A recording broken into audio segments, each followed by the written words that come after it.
Putain, je me suis fait diriger par une princesse, regarde.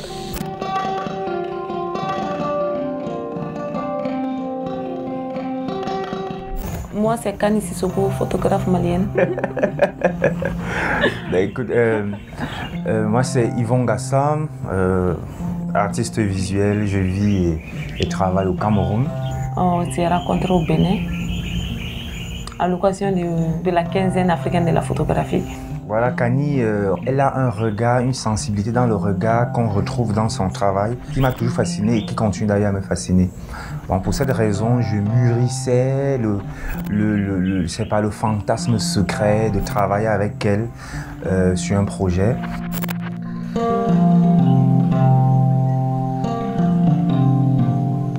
Ici, c'est chez mon tonton, et donc cet endroit m'a toujours attiré. Mais je n'avais pas une idée claire de ce que je veux travailler. Moi, je sais que s'il va venir, la première chose qu'il va demander, il va dire de faire quelque chose ici, parce que je le connais. Parce qu'il y a une énergie exceptionnelle ici, quelque chose que je ne pourrais expliquer d'ailleurs. Tous les deux, nous sommes des photographes plutôt très à l'écoute de ce qui se passe autour de nous. Je crois que c'est l'une des choses que nous avons en commun. On écoute beaucoup avant de travailler. Et c'était donc aussi l'occasion d'écouter cette énergie, de nous imprégner de cette énergie.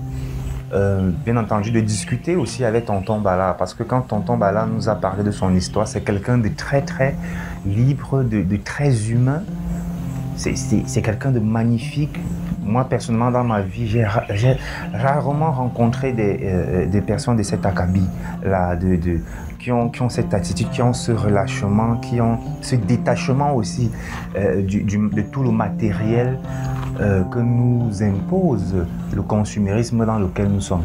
Et vraiment, ça m'a touché, quoi. Ça m'a touché. Le rencontrer, c'était comme une sorte de grâce. Mais au début, en réalité, on ne savait pas quoi faire. C'est cool. Donc le samedi, j'ai demandé à Yvo, qu'est-ce qu'on va faire réellement? Il dit, moi-même, je ne sais pas, mais on va faire quelque chose.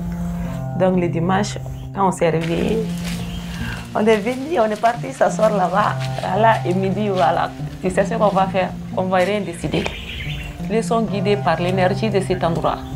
Et on n'a qu'à méditer, voilà, on fera tout ce qui viendra dans l'esprit comme ça. C'est dans ça qu'on trouvera quelque chose. Je crois que ce qui s'imposait à nous, c'était de raconter l'histoire de Tonton Bala. Mais on a voulu la raconter d'une façon, comme Kani l'a dit, très personnelle, de la raconter en s'appuyant sur l'énergie. Parce que nous nous sommes rendus compte que l'énergie qui existe dans ce lieu, en fait, c'est l'énergie de Tonton Bala. C'est lui qui est venu avec cette énergie-là. Alors si nous parvenons à la ressentir et à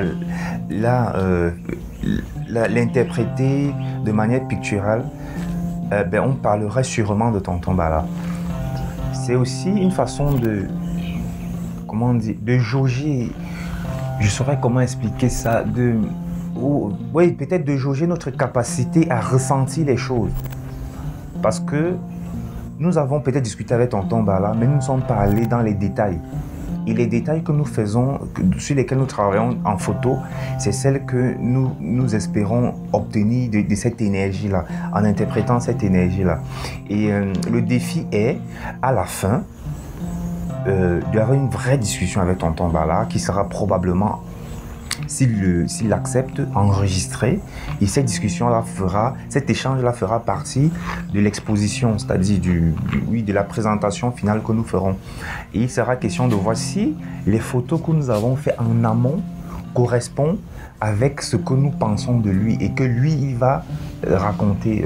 Voilà, donc c'est aussi pour être en rapport aussi avec le thème de la Biennale de cette année, courant de conscience, être conscient des choses qu'on ne peut pas toucher, qu'on ne peut pas voir. Je crois que nous sommes peut-être en plein dedans sur ce projet-là.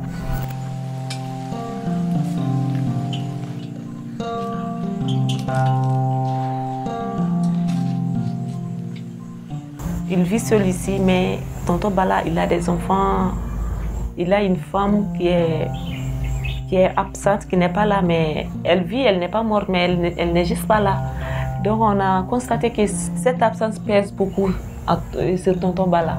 Mais malgré tout, il essaye de rester lui-même, de rester cool avec les gens. Donc pour moi, l'artiste, c'est donner son point de vue sur quelque chose en fait. La raison pour laquelle, dans les photos, tu vas voir que les femmes qui ont interprété un peu et la personnage de Kamisa. Oui. Donc du coup, là, je fixe toujours l'objectif. Yvon qui est là, toujours inconscient, tu vois, c'est comme il s'en fout de ce qui se passe ici, de ce qui se passe dans sa vie de couple, tu vois. Mais pour moi, la femme, elle n'est pas là. Elle est absente, mais son esprit est présent. Cette absence, cette nostalgie pèse beaucoup sur tonton Bala. Donc, et Yvon qui s'est un peu s'amusé à porter du casque, voilà, et ça a donné un autre sens. C'est venu comme ça, voilà. Il a juste essayé, mais voilà. Et cette idée nous a plu. Ça nous a plu et voilà, pour moi, ça va avec ce que nous, on a dans la tête, ce que nous, on veut ressortir comme histoire. Et parce qu'ils vont utiliser cette casque-là comme une sorte de protection pour se protéger. Tonton Bala, en fait, c'est tonton Bala. Oui. Oh, pardon, voilà. Voilà, comme tonton Bala qui se protège, tu vois, que ce casque-là, c'est pour une protection pour lui. Tu vois, parce qu'il a peur de se casser, de ne pas être détruit par cette souffrance-là. Donc, on essaie de jouer avec ça, on a essayé de jouer avec la guitare, parce que quand on parlait avec tonton Bala, il disait que la musique c'est comme une thérapie pour lui, quoi. Donc la musique, c'est sa vie. Il adore la musique.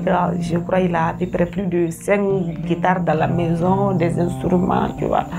Donc du coup, chaque fois qu'ils vont prendre une guitare, il enlève le casque, voilà, parce que c'est sa thérapie. Là, il a déjà sa thérapie, voilà. Donc du coup, on a essayé de jouer avec de façon symbolique, quoi.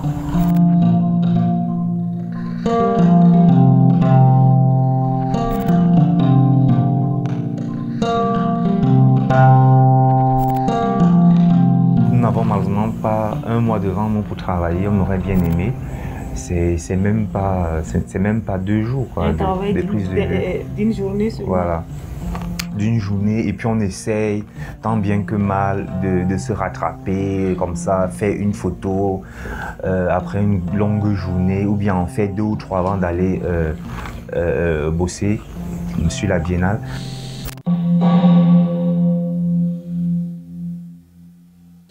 Peut-être que tu es même reine, je sais pas. Hein? Tu décolles quoi.